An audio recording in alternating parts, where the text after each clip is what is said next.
This is the actual Times newspaper, and this is me speaking about Adam Kay's new series, This Is Going to Hurt. Now, my name is Kiran, I'm a junior doctor and a comedian. I make videos on YouTube about my life as a doctor, and if you have seen the channel before, you've seen that I've made a few videos reacting to the book, This Is Gonna Hurt, and in today's video, we're gonna be checking out the TV series.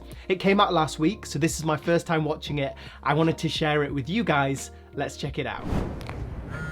Hello? Hi Adam, it's Shruti, one of the SHOs. You're on the rota for labour ward today, and Mr. Lockhart. Yeah. So he's fallen asleep in his car, clearly on some sort of shift that he's done the day before. This reminds me of something I accidentally did when I was a brand new doctor, so an F1 or house officer doctor. I was on nights, and I think it was my second night of the 4, and I overslept, so I completely missed my alarm. You start work at 8 PM, and at 11 PM I woke up in this mad panic. I had so many missed calls of people checking where I was. Luckily at the time I lived so close to the hospital, and the doctor on in the daytime was a friend of mine who stayed a little bit late. But I am now so vigilant and terrified of going to sleep in the daytime before a night shift. Coming out! Oh, stroke of luck, you've come to the right place. Actually, do you mind if I have a quick check? I'm a doctor, probably should have said. I'm a doctor, probably should have said. That would have helped. Oh my god! No, wait. I don't know what the hell this thing is. I've never seen a lift like this before. In hospital nowadays, we have these big lifts that can fit patients' beds in, and there's no one walking around like Are this. you a real doctor? Fair question. Strangely one you've asked me after you showed me your vagina. This has happened to me before because people coming out of med school in the UK are quite young. So as a 23-year-old doctor with no facial hair at all, looking like I've just finished school, people have asked, are you really a doctor? The elbow position, replace the cord, get her around to theatre. I'm going to change into some scrubs. You consent her? Oh, consent her for? My mistake, sorry. Your outfit looks a lot like what the doctors wear. The doctor he's speaking to is an SHO doctor. SHO doctors are quite variable. It can be anything at the moment after F2, so a second year doctor to about a 5th year doctor. So she's basically brand new. The role that he's in at the moment is something we call a registrar, which is basically a more senior doctor, the level you're at before you're a consultant. So he's the one who knows what's happening, who's going to be doing the operation, but it's the senior house officer, so that junior doctor that's going to be doing a lot of the legwork. And I get the impression she doesn't know a lot about obstetrics, which I wouldn't either, because we rotate through different things. She may be the same level as me, training to be a GP, who just happens to be in a rotation of obstetrics. Welcome to the NHS. You're generally sailing the ship alone. A ship that's massive and on fire, and no one's had the time to teach you how to sail. To build on that analogy, I've said in another video that med school is like the life jacket. You expect it to help you swim in that situation, but you jump in and realise it's full of rocks and you need to start from square one. I don't know if you heard there was a massive quad prolapse before. I heard that you rocked up 10 minutes late, nearly killed a patient in the maintenance lift, then did a cesarean section in casual wear. Be in my office if you need me, which I strongly suggest you won't. So this is the old style paternalistic kind of medicine where he's clearly had a really rough morning. He's managed to save this baby from this woman who is imminently going to give birth.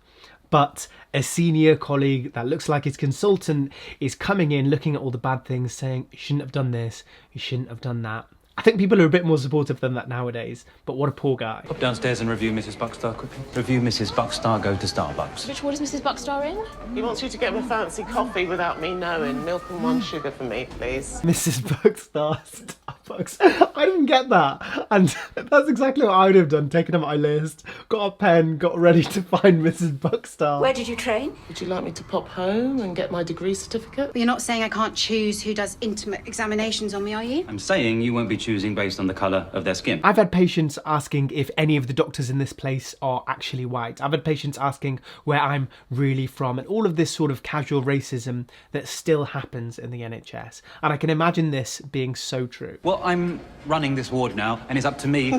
Now, I'm running this ward, young man, and I'm more than capable of handling myself. It's so true though. It's the nursing staff and the midwives in this case that do run the wards because they're there all of the time. As a doctor, you sort of flit in and out of different interactions. Although it feels like he's doing the right thing, it doesn't sound like anyone today has been that grateful for what he's been doing. The hospital's on red alert for beds. We're actually... So this Vermilda character is like every single discharge coordinator in every single hospital. The hospital is always on red alert, meaning there's not enough bed. This person will come around each ward every single day and say, how many patients have you got that we can make leave the hospital? We really need the beds. But it still hasn't changed today. It's exactly the same as this. Before you do that, you'll need to fill out an incident form for room That's 8. an absolute classic. So anything that goes on in the hospital, you have to fill out this incident form, or DATIX, as we often call it in many hospitals, where there's basically a document and they audit it and they know what's going on, but it's just extra admin and extra paperwork. Do you think I'm rubbish? Look, I wasn't great on my first week either.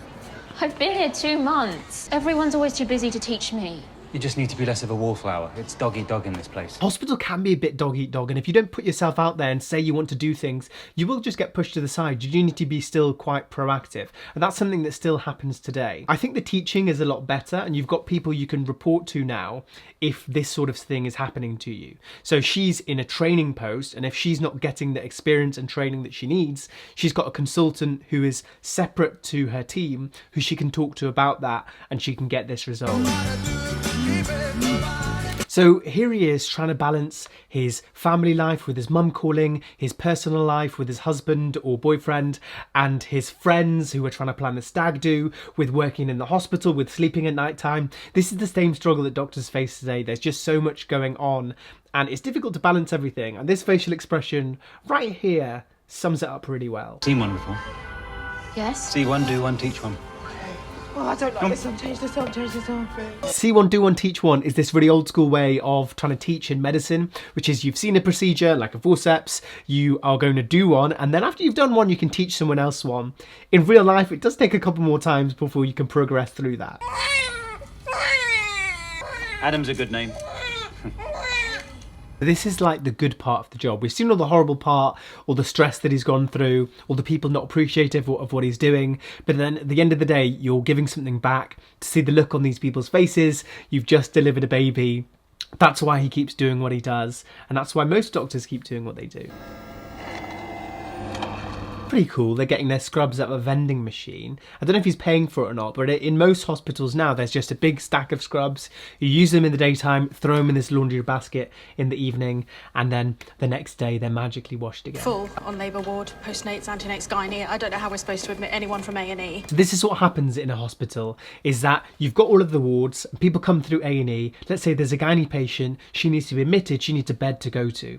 But if there are no beds available, there's this big push of trying to get people out of beds so these other patients can come in. So you've got to find the people that are suitable for discharge and try and make those beds available. This is the constant struggle and juggling of a hospital and how a hospital works. So this bit has no music because I kept on getting a copyright strike. So instead, enjoy me watching this muted video.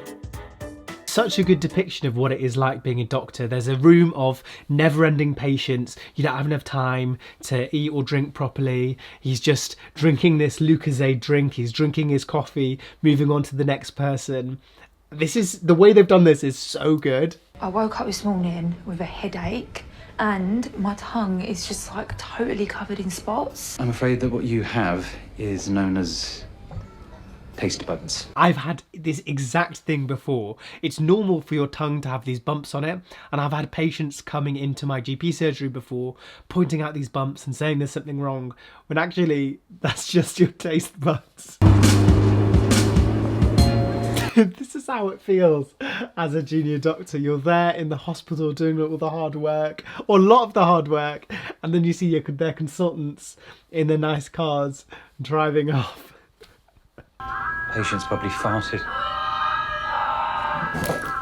This happens all of the time in the hospital where the alarm goes off, and more often than not it's just a patient that's accidentally pulled up where in the toilet, but you still need to go because on the odd occasion it could be an emergency. Tell peds it's a 25-weeker with placental abruption, severe preeclampsia. Turns out I probably shouldn't have sent her home. This is the decision you have to make, especially when you're a senior doctor like this, is the beds are full, you can't keep everyone in the hospital, but you need to prioritise and, identify who the sick patients are. And when you're in a rush, when you're busy, things get missed. Have you done a 25-week cesarean before? Yeah, I've seen one.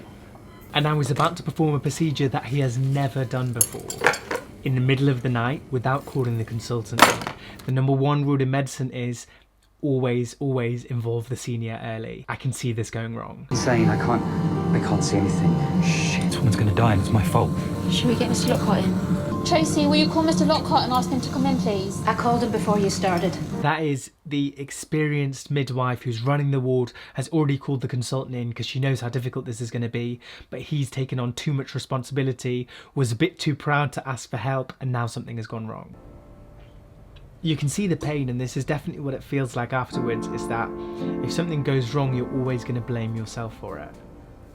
This got pretty dark. Amend your entry from when you first saw this patient this afternoon. Write that you discussed with me over the phone and that I advised you to send her home. So that's what he should have done in the first place, is if you're ever unsure about something, it's ask for senior help early. This is a big no-no in medicine. A lot of the notes are electronic now, so you couldn't even do this without being an audit trail. But with paper notes, you can change the notes from the past, which is obviously something that is wrong and you shouldn't do, but it looks like if something was done back then. After everything that's happened, I can't believe that he's still going out to his friend's stag do.